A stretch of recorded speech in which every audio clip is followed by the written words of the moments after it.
Good evening and welcome to BATV News. I'm Kalila Reynolds. The Jamaican dollar continued its 15-week slide today, losing another 48 cents to the U.S. currency. It closed the day selling for an average $137.96 to $1 U.S.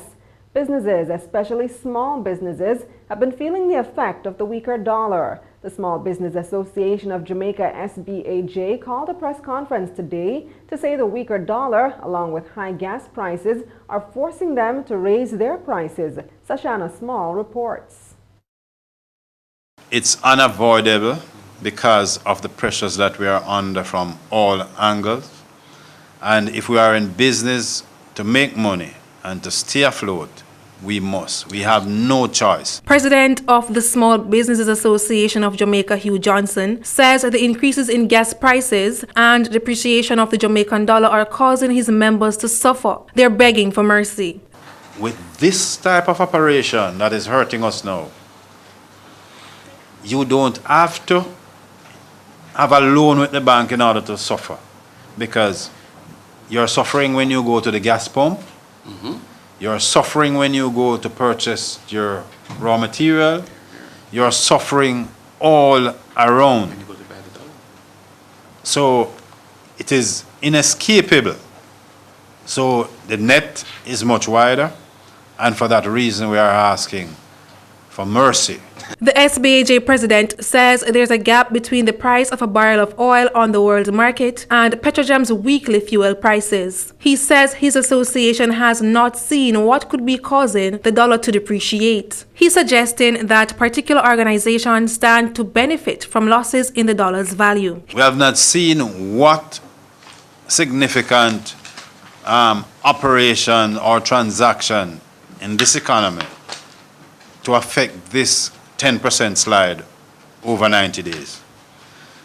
And if you notice carefully, the report coming from the financial sector as it relates to their operation, they have been seeing significant increase in their bottom line. And where it comes from? Exchange rate trading and fees. He's echoing calls for the government to use its foreign reserves to save the sliding dollar. We, over the years, at great pain, establish a reserve. We think that is in situations like these that we need to activate that reserve to cause some influence to be placed on the exchange rate. For BATV News, I'm Sashana Small.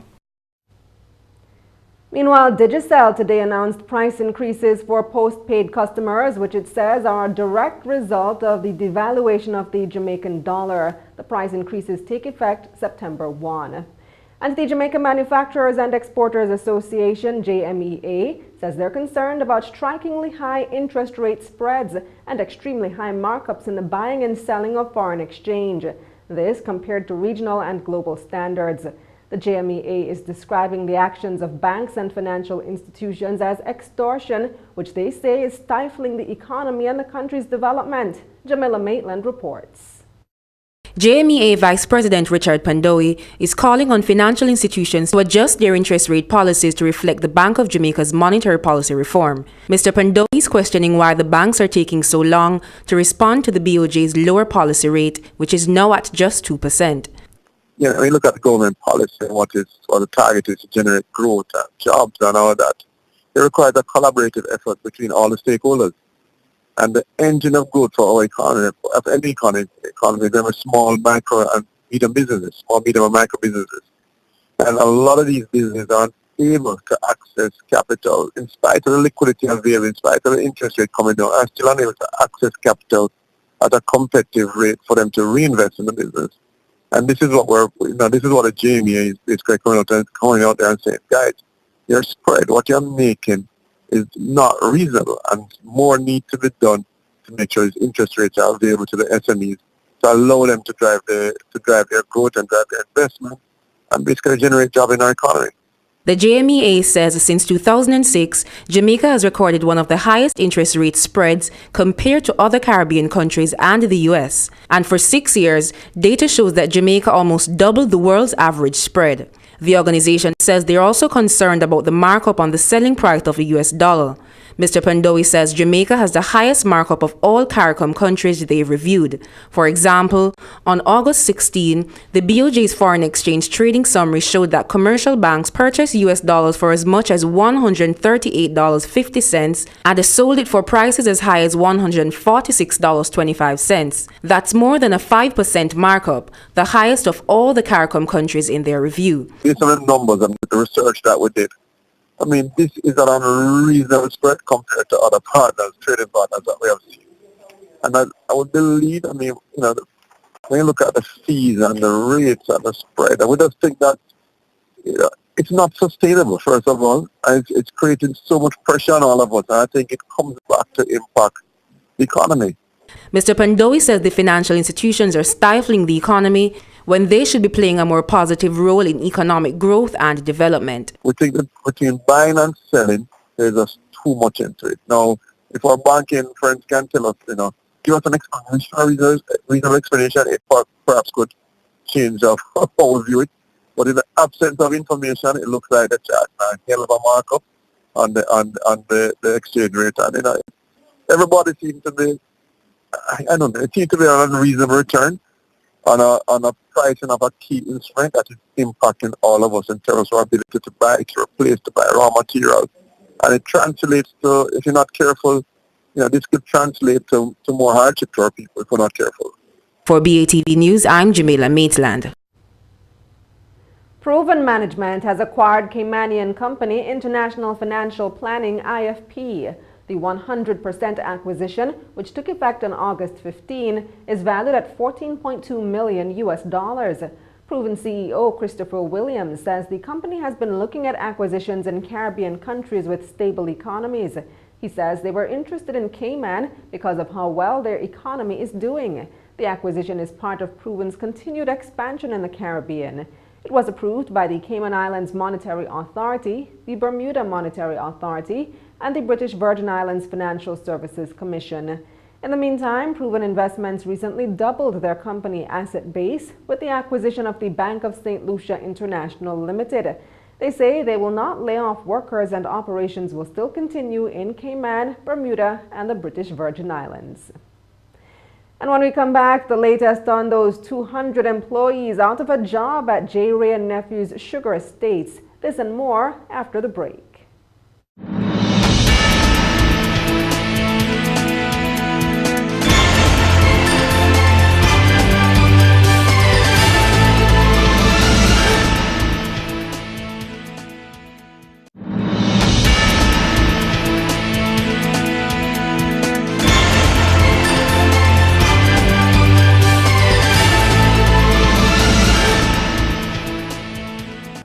Welcome back.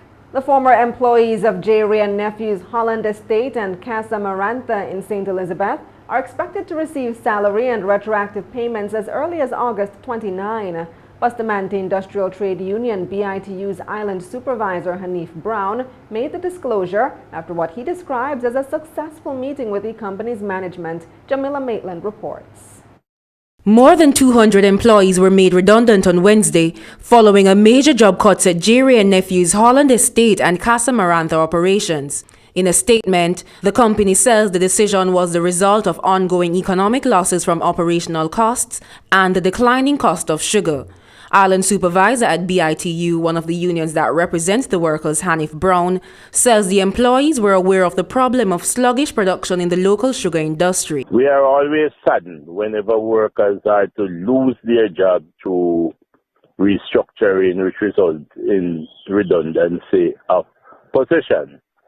But we as a union is mindful of the challenges that the sugar industry faces and the challenges that they are now experiencing. We are mindful of the record low production, national production this year. We are also mindful of the fact that a number of other sugar estates including Pan Caribbean, Golden Grove, are experiencing problems. The BITU Island Supervisor lists educational scholarships, Hard Trust NTA certification programs, and the land lease options as claims put forward by the former employees.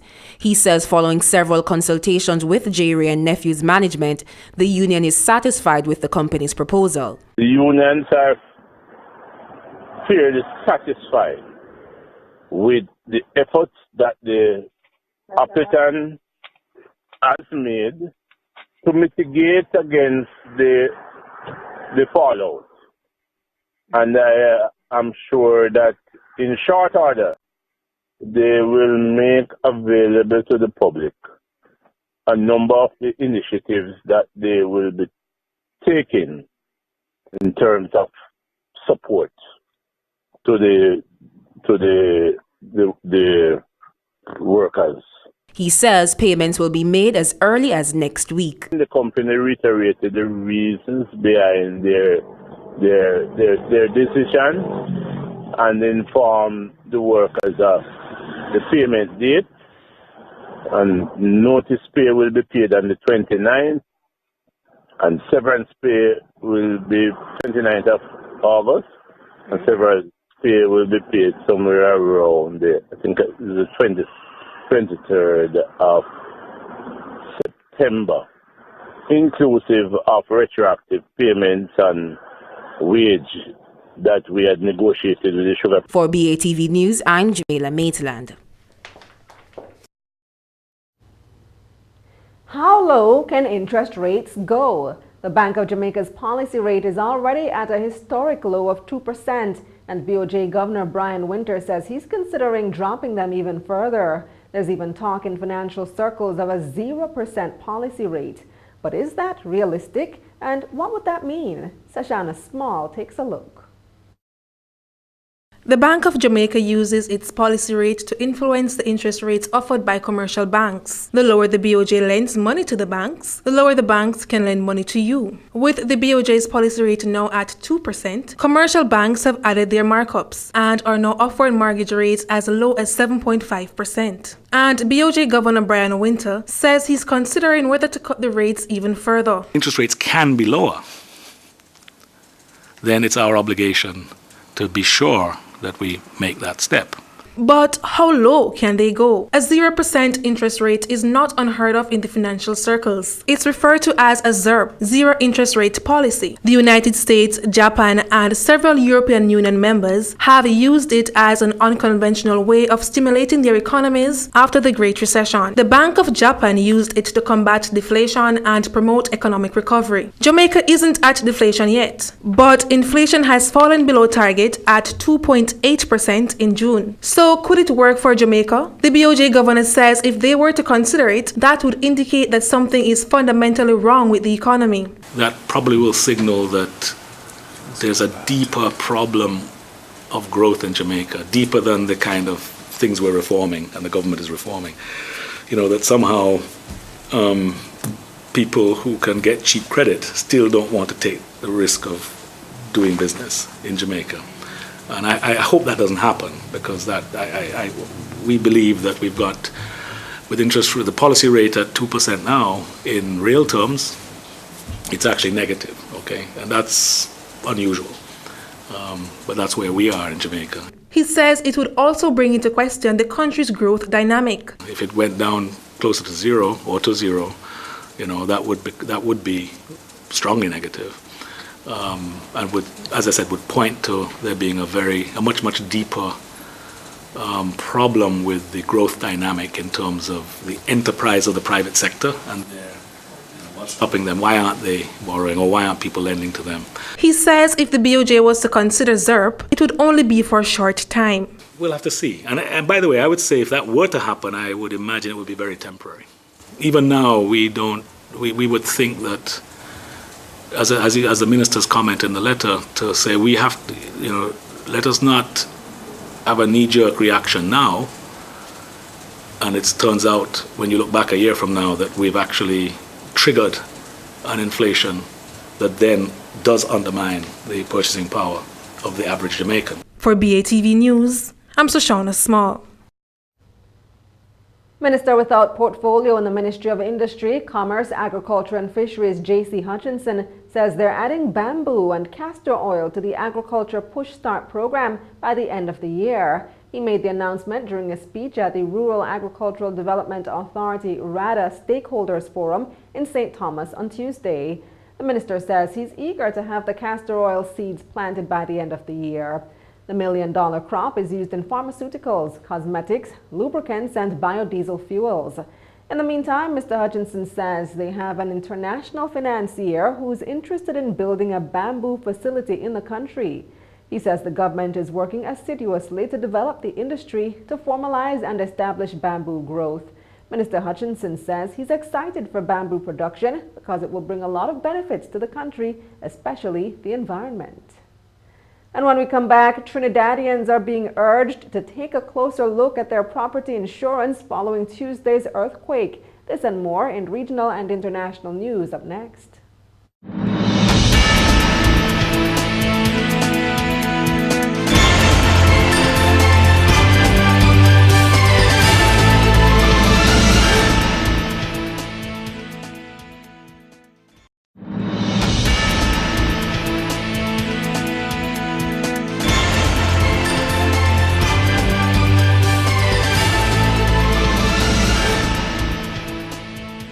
Welcome back. It's time now for regional and international news. Tuesday's earthquake in Trinidad and Tobago has pushed the issue of property insurance into the spotlight. Trinidadians are being told to take a closer look at their insurance policies. Here's more. After Tuesday's earthquake, insurance on property is one of the issues which needs to be carefully examined. Underwriting manager at Sagicor, Russell Hira, says most insurance for houses cover natural disasters. All insurance companies in Trinidad and Tobago who offer a fire and special perils policy for a commercial building or a homeowner's policy covering buildings occupied for residential use do inherently include cover for natural disasters such as earthquake, hurricane, etc. So that's the great news in terms of buildings occupied for commercial use and residential use. Once we effect either a fire and special perils policy for the commercially occupied building or a homeowner's policy for the residential occupied building. They all include that cover. He says one should be careful about the level of coverage that is taken for best returns. Most people want to pay the least cost for insurance purposes. It's always one of the last costs they'd like to incur. However, owning a home is their most valuable asset. The value of the insurance should be reflective of the cost to rebuild or replace the home in the event of a natural disaster, whether there is a partial loss or total loss. So in essence, people underinsure their homes in order to save premium and only discover at the end of the stage where a loss occurs that they are underinsured. Mr. Hira says, however, it's a different kettle of fish when insuring cars. Sagicor is one of 3 or 4 local insurers whose policy is issued on what we call an accidental damage basis, whereby it inherently includes cover for natural disasters. Unfortunately, other insurers offer cover for what is known as named perils policy, collision, explosion, etc. The cover for earthquake is included under what is called the special perils extension, and for which most customers would need to ask for that extension. It's not always automatically offered by some insurers in the market. A newly printed currency has done little to stop hyperinflation in Venezuela. Businesses are closed as they attempt to work out what to charge for goods after the currency was devalued by 95% last weekend. Al Jazeera's Lucia Newman reports from Caracas. Venezuelan government supporters try to rev up enthusiasm for newly introduced economic measures, described by President Nicolás Maduro as an economic revolution to defeat hyperinflation. Yet conspicuously absent from a rally in front of the presidential palace was Maduro himself, who hasn't made a public appearance since an apparent assassination attempt on August the 4th.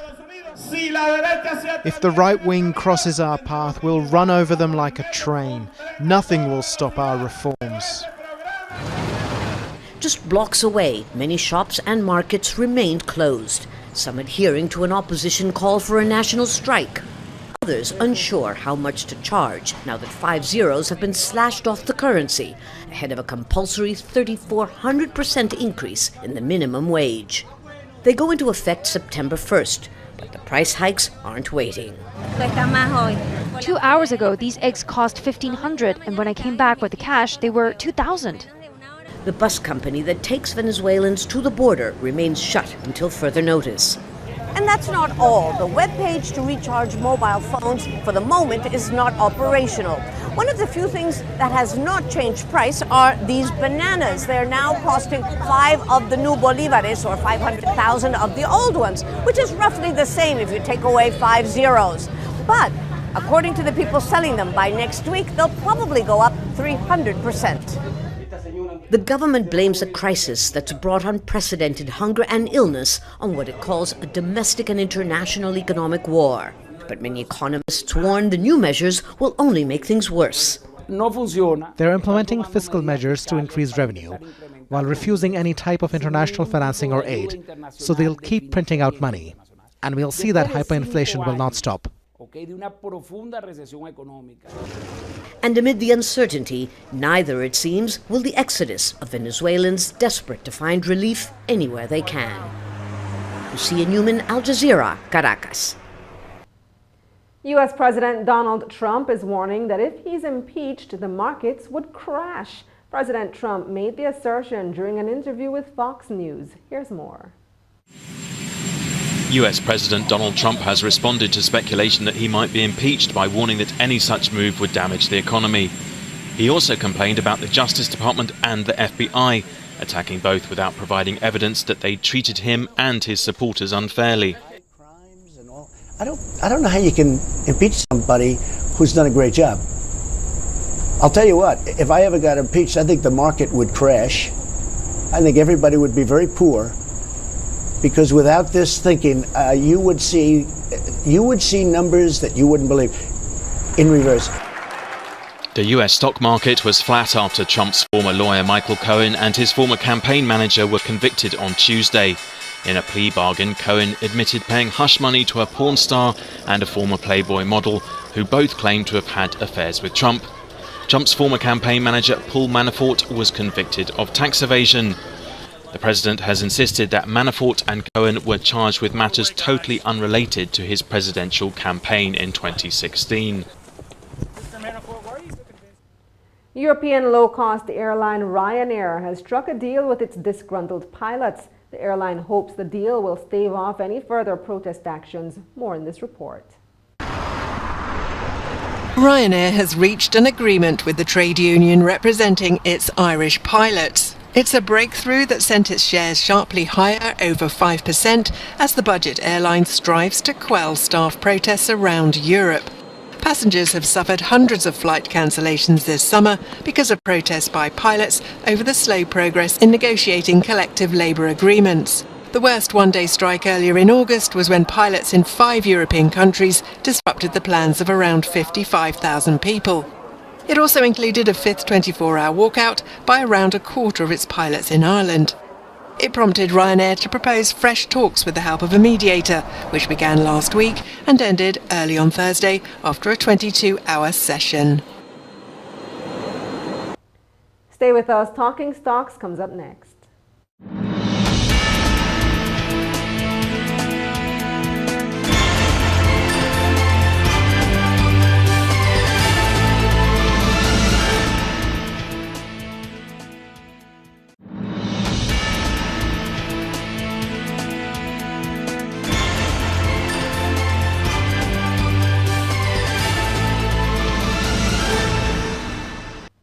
Welcome back. Time now for Talking Stocks.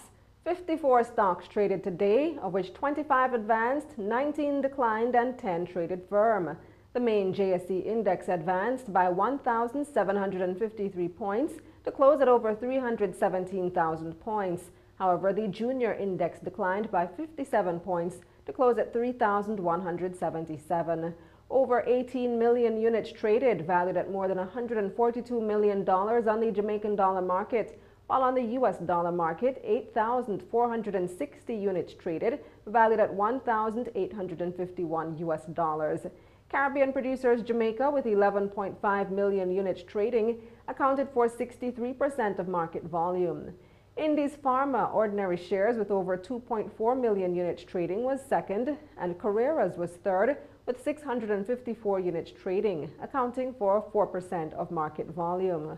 The main advancers were Proven Investments, up 2 cents to close at 22 cents.